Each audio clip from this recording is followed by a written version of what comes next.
Lunes, ika-16 na linggo ng karaniwang panahon. Pagbasa mula sa aklat ni Propeta Mikas. Pakinggan ninyo ang kaso ng Panginoon laban sa Israel. Tumindig ka, Panginoon, at ilahad mo ang iyong kaso.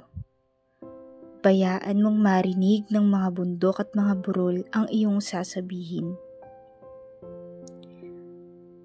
Mga bundok at mga pundasyon ng sanlibutan, pakinggan ninyo ang sakdal ng Panginoon laban sa Israel na kanyang bayan.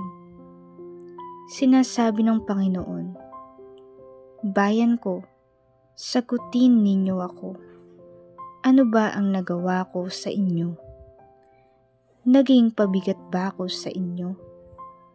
Inalis ko kayo sa lupain ng Ehipto at tinubos sa pagkakaalipin. Sinugo ko sa inyo sina Moises, Aaron at Miriam upang kayo'y pangunahan.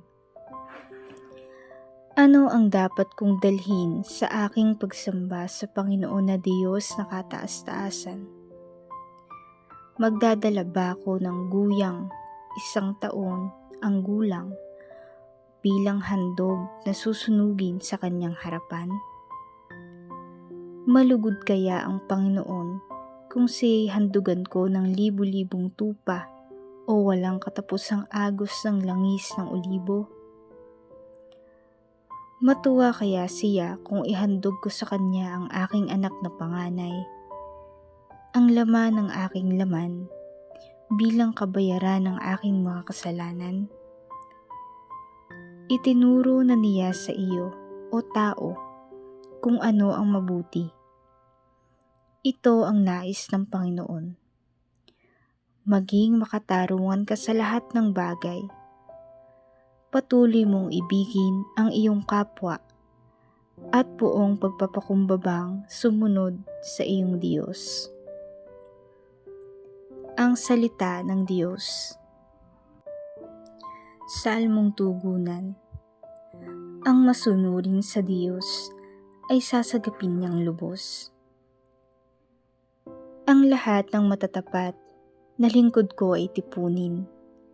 Silang tapat sa tipankot, naghahandog niyong hain.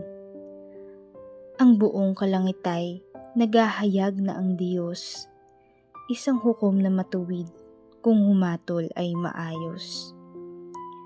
Ang masunurin sa Diyos ay sasagipin niyang lubos. Hindi ako nagagalit dahilan sa iyong handog, ni sa inyong mga hinaing sa dambanay sumusunog. Bagaman ang mga toro'y hindi ko na kailangan, maging iyang mga kambing at ang inyong mga kawan. Ang masunurin sa Diyos ay sasagipin niyang lubos. Bakit ninyo inuusal, yaong aking mga utos? At bakit ang paksa ninyo ay sa tipan natutugon? Pag kayo ay tinutuwid, agad kayong napupuot, at ni ayaw na tanggapin yaong aking mga utos. Ang masunurin sa Diyos ay sasagipin niyang lubos. Kahit ito ay ginawa, hindi kayo alumana. Kaya naman ang akala, kayo't ako'y magkaisa. Ngunit ngayon, panahon ng kayo'y aking pagwikaan, upang inyong maunawa ang ginawang kamalian. Ang parangal na nais ko na sa aki ihahain ay handog ng pasasalamat, pagpupuring walang maliw. Akin namang ililigtas ang lahat ng masunurin.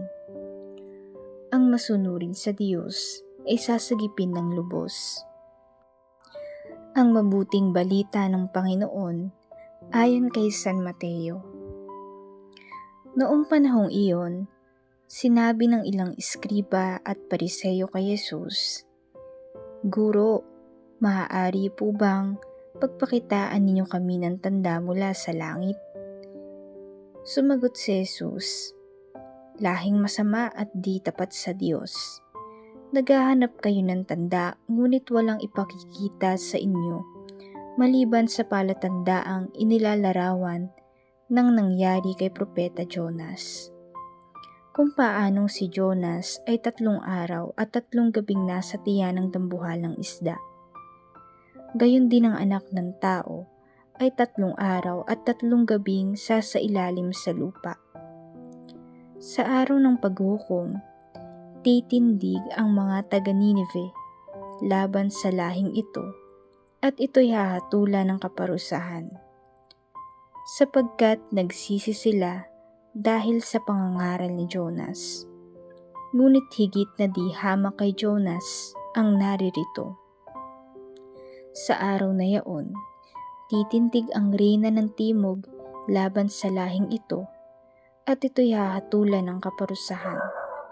Sapagkat nanggagaling siya sa dulo ng daigdig upang pakinggan ang karunungan ni Solomon. Ngunit higit na di hamak kay Solomon ang naririto. Ang mabuting balita ng Panginoon.